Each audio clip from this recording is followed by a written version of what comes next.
Mahesh Ambaji Kadam auto rickshaw taxi चालक मालक महासंघाचे अध्यक्ष, माझ्यासोबत माझे सहकारी तसंच माझ्या महासंघात चालकांच्या अन्याय झाल्यानंतर सर्व उभे राहणारे माझे सहकारी आज माझ्यासोबत आहेत।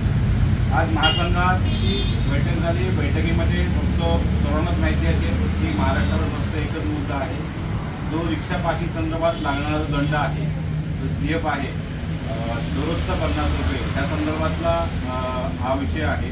महासंघाने त्या संदर्भातलं एक पत्रव्यवहार शासनाकडे केला होता, परंतु झोपी गेलेल्या शासनाला आणि प्रशासनाला चालकांचं कोणतंही देणं घेणं नसल्या कारणास्तव आज या बैठकीला महासंघाने एकमताने आक्रमक पवित्रा घेण्याचा निर्णय आज घेतलेला आहे। विषय असा आहे की 2016 रोजी रिक्षा पासिंग संदर्भात वेळ न गेल्यामुळे, विलंब झाल्यामुळे गेली दररोजचे 50 रुपये आकारणी संदर्भातला एक अधिसूचना केंद्राने जाहीर केली होती। त्या अधिसूचनेनुसार महाराष्ट्रामध्ये पूर्ण भारत देशामध्ये त्याची अंमलबजावणी करण्यास सुरुवात झाली होती, परंतु स्थानिक लेवलला ज्या ज्या संघटना आहेत त्या महाराष्ट्रातील एक बस चालक संघटनेच्या संदर्भातला आवाज उचलला आणि एक मुंबई उच्च न्यायालयामध्ये याचिका दाखल केली। त्या याचिकेच्या अनुषंगाने मुंबई उच्च न्यायालयाने दंड आकारणी संदर्भातली स्थगिती दिली होती। ती स्थगिती 2024 पर्यंत होती, 17 पासून तर 2024 पर्यंत स्थगिती कायमस्वरूपी होती, परंतु लोकसभेच्या निवडणुकीच्या काळामध्ये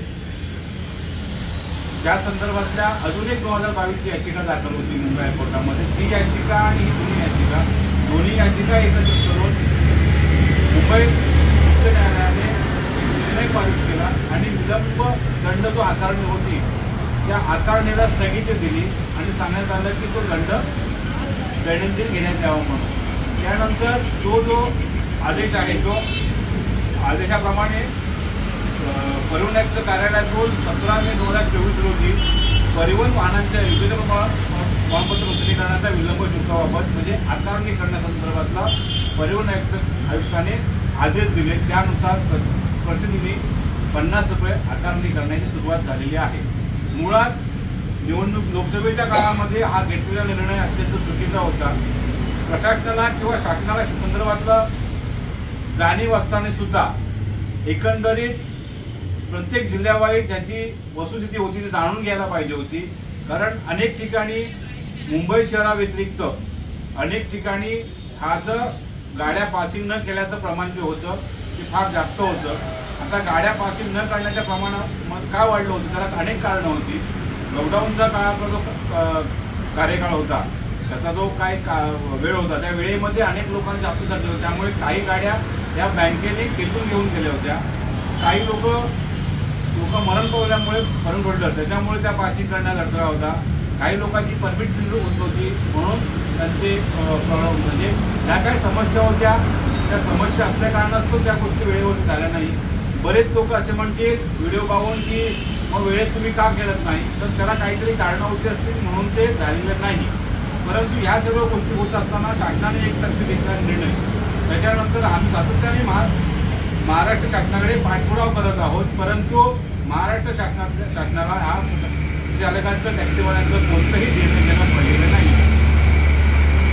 2 दिवसापूर्वी महाराष्ट्राचे लाडके मुख्यमंत्री एकनाथ शिंदे यांनी एका संघटनेबरोबर सभा घेतली। त्या संघटनेच्या सभेमध्ये जो विषय होता की सध्याचा विषय होता तो विषय त्यांनी घेणं अपेक्षित होतं, परंतु विषयच घेतला नाही आणि ज्या ठिकाणी नको त्या भानगडी त्या ठिकाणी निर्माण केल्या।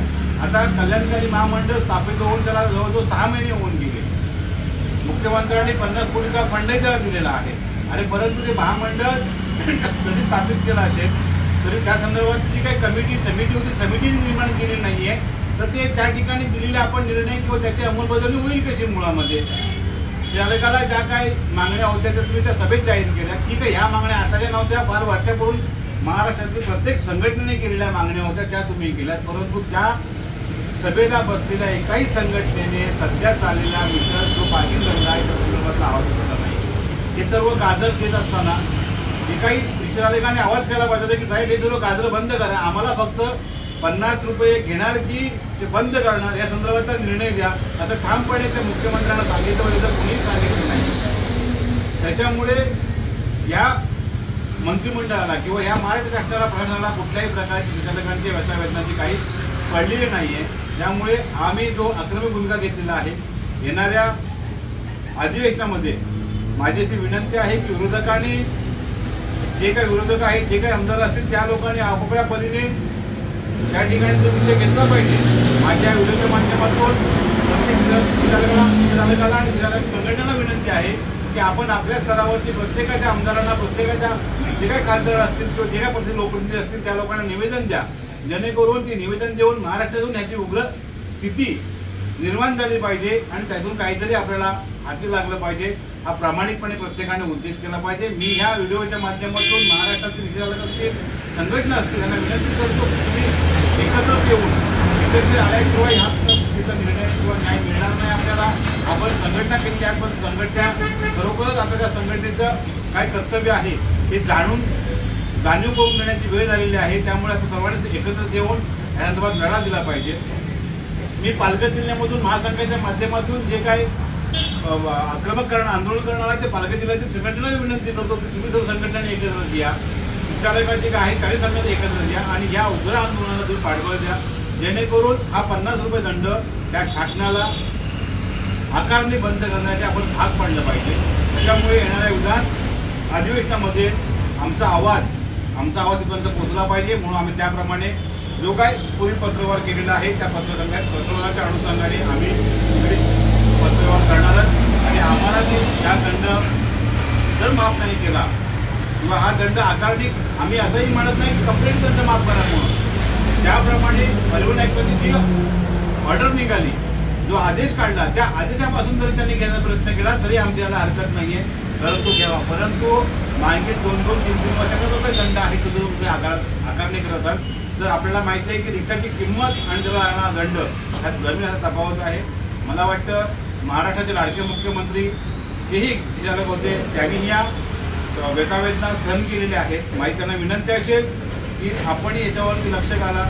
विचारकांना गाजर देण्यापेक्षा, विमा कवच देण्यापेक्षा ज्या काही घोषणा तुम्ही केल्या त्या घोषणा केल्या त्याचं आम्ही स्वागत करू, परंतु त्या घोषणा आताच्या घडीला विषयाला जगला पाहिजे म्हणून त्याच्यावर जो काही दंड आकारणी केलेला आहे, जबरदस्ती जो काही 250 आकारणी केलेली आहे ती आकारणी तर तुम्ही ज्या सवलत दिलीत किंवा ती आकारणी करण्याची काही नियमावली तयार केलीत, परिपत्रक निघाल्यापासून जाहीर झाल्यापासून ते केले तर कदाचित तो विचारायला दिलासा मिळेल. तर तुमचं सुरक्षा कवच असेल, तुमचा विमा असेल किंवा तुमचं महामंडळ असेल, त्या महामंडळामध्ये देशाला उडणार नाही अशी स्थिती निर्माण होणार आहे.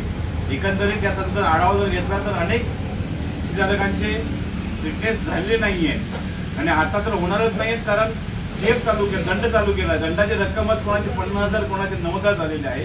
त्याच्यामुळे महासंघाच्या माध्यमातून पालघर जिल्ह्यातून आम्ही निश्चित केलेलं आहे येणाऱ्या 8 दिवसामध्ये जे काही आपण आंदोलन करणार आहे त्या संदर्भातलं, मुंबईच्या संघटना असतील, कल्याण डोंबिवलीच्या संघटना असतील, अनेक ठिकाणी फेडरेशन आहेत, महासंघ आहेत, ते एकत्रित आहेत, त्यांच्यासोबत आम्ही आहोतच.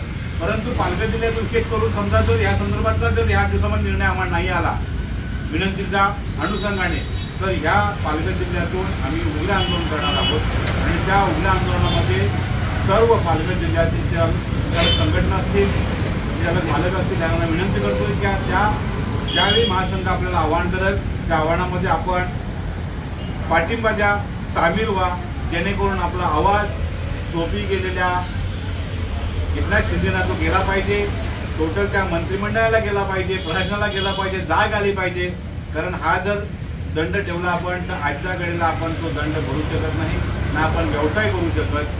आपला व्यवसाय जो आहे तो राहिला पाहिजे, जगला पाहिजे, आपण जगलो पाहिजे, आपलं कुटुंब जगलं पाहिजे. त्यासाठी तुम्ही एकत्रित या. हे कुठल्याही आंदोलन असणार, हा महासंघ कुठल्याही राजकीय पार्टीचा नाही आहे, हा तुमचा आमचा आहे. आपली निशाणी आहे दीक्षा, आपला झेंडा आहे काळा पिवळा आणि या काळ्या पिवळ्या झेंड्याच्या खाली सर्व एकत्र येऊन या आंदोलनाला पाठिंबा द्या. महासंघ आपली भूमिका, आंदोलन संदर्भातली भूमिका 8 दिवसामध्ये मांडणार आहे. त्या संदर्भातले काही पत्रावर असतील, त्याच्या काही डिझाईन पॅनल असतील त्या आपल्यापर्यंत पोहोचले नाही, त्यामुळे प्रत्येक संघटनेचे तयारी करून ठेवा आणि त्या आंदोलनामध्ये सामील व्हा, जेणेकरून ते उग्र आंदोलन झालं पाहिजे. ह्याची पालघरपासून पालघरमध्ये आंदोलन केलं ह्याची दखल जी आहे ती दिल्लीने पण घेतली पाहिजे, कारण आज दिल्लीचा आत्महत्या झालेला आहे आणि त्याप्रमाणे केलेलं आहे. परंतु महाराष्ट्राकडे याचा जर विचार केला असता तर हा दंड लागला नसता. मला वाटतं यांच्या काय पडलेली नाही आहे. त्यामुळे त्या ठिकाणी आपण एकत्र येऊन या आंदोलनात सामील व्हावं हीच मी आज विनंती करतो आणि तुमचा सांगतो.